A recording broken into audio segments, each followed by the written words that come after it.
ओम श्री गणेशाय नमः। श्री शिव महापुराणे तृतीयायां शत्रुरुद्र संहितायाम् अथ सप्तत्रिंशोऽध्याय। हिंदी अनुवाद। नंदीश्वर ने कहा, हे प्राज्ञ, अब शिव जी के किरात नामक अवतार को सुनो, जिन्होंने प्रसन्न हो अर्जुन को वर दिया और मूक का वध किया। दुर्योधन द्वारा जुए में पराजित श्रेष्ठ पांडव जब द्रौपदी के साथ द्वैत वन में चले आए, तब वहां उन्होंने सूर्य से प्राप्त बटलोई के सहारे अपना बहुत सा समय सुख से बताया। हे विप्र, दुर्योधन ने कपट से दुर्वासा मुनि को आदर से पांडवों के पास भेजा। वे 10,000 विद्यार्थियों को लेकर वहां गए। उन्होंने पांडवों से इच्छा अनुसार भोजन मांगा। पांडवों ने उनकी आज्ञा को स्वीकार कर उन सभी शिष्यों सहित दुर्वासा मुनि को स्नान करने के लिए भेज दिया। हे मुनिवर, उन सबको तृप्त कर दिया। महर्षि दुर्वासा उन शिष्यों सहित अपने को तृप्त देखकर वहां से चले गए। श्री कृष्ण की कृपा से पांडव कष्ट से मुक्त हो गए। उसके बाद पांडवों ने श्री कृष्ण से पूछा, बलवान शत्रु पैदा हो गया है, हे प्रभु, अब हमें क्या करना चाहिए, कहिए। नंदीश्वर ने कहा, हे मुनि, पांडवों के ऐसा पूछने पर श्री कृष्ण ने शिव जी के चरण कमलों का ध्यान कर उनसे ये कहा। श्री कृष्ण ने कहा, हे श्रेष्ठ पांडवों, मेरे मत के अनुसार आपका कर्तव्य है कि आप सबको शिव जी की विशेष भक्ति करनी चाहिए। मैंने द्वारका जाकर अपने शत्रुओं को जीतने की इच्छा से और महात्मा उपमन्यु के उपदेशों का विचार कर मैंने 7 महीनों तक उत्तम वटुक पर्वत में रहकर भगवान शिव जी की आराधना की। उन्होंने मेरे सभी मनोरथ पूर्ण किए। उन्हीं के प्रभाव से मैंने सभी उत्तम शक्तियां प्राप्त की। मैं अभी भी मैं उनकी सेवा करता हूँ। तुम भी भक्ति मुक्ति को देने वाले तथा सभी प्रकार के सुखों को देने वाले शिव जी की सेवा करो। नंदीश्वर ने कहा। इस प्रकार श्री कृष्ण पांडवों को आश्वस्त करके वहां से अंतर्ध्यान होकर शीघ्र शिव जी के चरण कमलों का ध्यान करते हुए द्वारका में चले गए। तब पांडवों ने दुर्योधन के गुणों तथा शक्ति की परीक्षा करने के लिए एक भील को भेजा। वहां भी जाकर दुर्योधन के गुण आदि को भली भांति मालूम कर पांडवों के पास लौट आया। हे मुनिवर, उसके वचनों को सुनकर वे दुखी हुए और आपस में कहने लगे, यद्यपि सच्चाई रूपी पाश में बंधे हुए हम सब समर्थ हैं, हमें क्या करना चाहिए और कहाँ जाना चाहिए। नंदीश्वर ने कहा, इसी समय ललाट पर भस्म लगाए, रुद्राक्ष धारण किए तथा जटाजूट धारण किए वेद व्यास जी वहां आए। शिव भक्ति से परिपूर्ण होकर पंचाक्षर मंत्र का जप करते हुए तेजस्वी साक्षात धर्म स्वरूप वाले व्यास जी को देखकर प्रसन्न होकर उठे और उन्हें कुशल अजन युक्त आसन देकर सादर बिठाया। फिर उनके सामने वे सब बैठ गए। वहां बैठे हुए व्यास जी की उन्होंने प्रसन्न होकर पूजा की, फिर स्तुति करने लगे। बाद में उन्होंने कहा कि हम आपके आने से आज धन्य हुए हैं। हमने बहुत तप किया, अनेक दान भी दिए, वे सब आपके दर्शनों से आज सफल हो गया है। हे पितामह, आपके दर्शनों से हम लोगों का दुख दूर हो गया है। कुटिल व्यवहार करने वाले दुष्टों ने हमें बहुत दुख दिया। आपका दर्शन मिलने पर वह हमारा दुख दूर हुआ, जिसे हम सोच चुके थे कि अब ये दुख कभी दूर नहीं हो पाएगा। जो सब कुछ करने में समर्थ है, ऐसे बड़े लोगों के आश्रम में पहुंचने पर यदि दुख दूर नहीं होता तो तब तो भाग्य ही कारण होता है। दुख का कारण ये हमारी दरिद्रता अब दूर हो जाएगी। बड़े लोगों का स्वभाव कल्प वृक्ष के समान होता है। हे प्रभु, उनके गुणों को ही महत्वपूर्ण वस्तु समझना चाहिए, जिनके आश्रय से मनुष्यों को वे गुण मिलते हैं। छोटे बड़े का विचार नहीं करना चाहिए।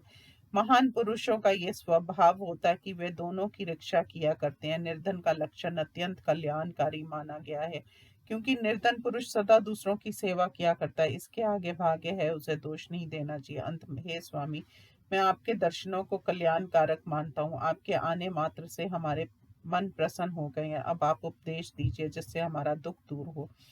नंदीश्वर ने कहा। पांडवों के इन वचनों को सुनकर महामुनि व्यास प्रसन्न होकर कहने लगे, हे पांडवों, तुम मन को दुखी मत करो। तुम धन्य तथा कृतकृत्य हो कि तुमने सत्य मार्ग को नहीं छोड़ा। सज्जनों का ये स्वभाव होता है कि वह उत्तम धर्म सत्य को प्राणांत होने पर भी नहीं छोड़ते, क्योंकि वही सफलता का पात्र होता है। हमारे लिए तो तुम और वे समान ही हो, तो भी धर्मात्माओं के प्रति पक्षपात होता ही है। अंधे धृतराष्ट्र ने पहले ही लोभ के कारण धर्म छोड़कर तुम्हारा राज्य ले लिया। उसके तो निस्संदेह कौरव पांडव दोनों ही पुत्र हैं। पिता के मर जाने पर बड़ों को बालकों के ऊपर दया करनी ही चाहिए।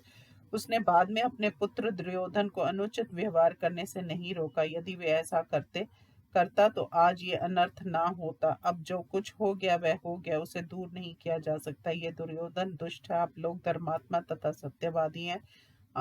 अतः अंत में तो निश्चित ही उसका बुरा होगा। जैसा बीज बोया जाता है वैसा ही अंकुर उगता है। इसलिए निश्चित रूप से आप लोग दुख मत कीजिए, क्योंकि अंत में आप लोगों का भला होगा, इसमें विचार करना नहीं है। नंदीश्वर ने कहा। ऐसा कहकर व्यास जी ने युधिष्ठिर आदि पांडवों को प्रसन्न किया। फिर उन्होंने कहा, पांडवों ने कहा, हे नाथ, आपने सच कहा, परंतु वे दुष्ट तो हमें वनवास काल में भी अनेक प्रकार के बार बार दुख दे रहे हैं। वे विभु हे विभु, उन हमारे दुखों का नाश कीजिए, हमें कुछ सुख दीजिए। पहले श्री कृष्ण ने कहा था कि शिव जी की सदा आराधना करनी चाहिए।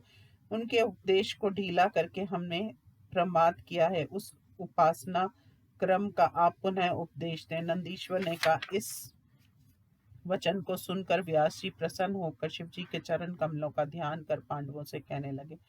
व्यास जी ने कहा, धर्म बुद्धि वाले पांडवों, आज मेरी बात को सुनो। श्री कृष्ण ने सत्य ही कहा, क्योंकि मैं भी शिव जी की उपासना करता हूँ। आप लोग भी प्रेम से उनकी सेवा कीजिए, उससे अपार सुख आपको मिलेगा। शिव जी को भुला देने से ही सब प्रकार के दुख होते हैं।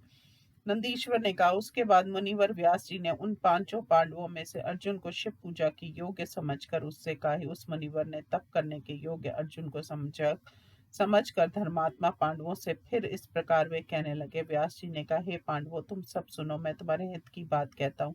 सज्जनों के आश्रय सबसे श्रेष्ठ पर ब्रह्मा रूप शिव जी को देखकर ब्रह्मा से लेकर त्रिपुरार्ध संख्या तक जितना संसार दिखलाई देता है वह सब शिव रूप है। अंत पूजने तथा ध्यान करने योग्य है। ये शिव सबके सेवनीय है। ये सभी दुखों का नाश करते हैं। शिव जी थोड़ी भक्ति से भी प्रसन्न हो जाते हैं। प्रसन्न हो जाने पर शिव जी अपने भक्तों को निश्चित रूप से सभी सुख भोग तथा मुक्ति देते हैं। इसलिए भक्ति मुक्ति के इच्छुक पुरुषों को शिव जी की उपासना करनी चाहिए। वे दुष्टों का नाश करके सद्गति देते हैं, परंतु सबसे पहले स्थिर चित होकर शक्र विद्या का जप क्षत्रिय को करना चाहिए। क्षत्रिय के लिए आरंभ में यही श्रेष्ठ है, इसलिए दृढ़ चित होकर सबसे पहले शक्र विद्या का जप करें। वे सबसे पहले परीक्षा लेंगे, तब वे देवराज इंद्र प्रसन्न होंगे। वे इंद्र देव प्रसन्न होकर विघ्नों का नाश करेंगे और शिव के उत्तम मंत्र का उपदेश करेंगे।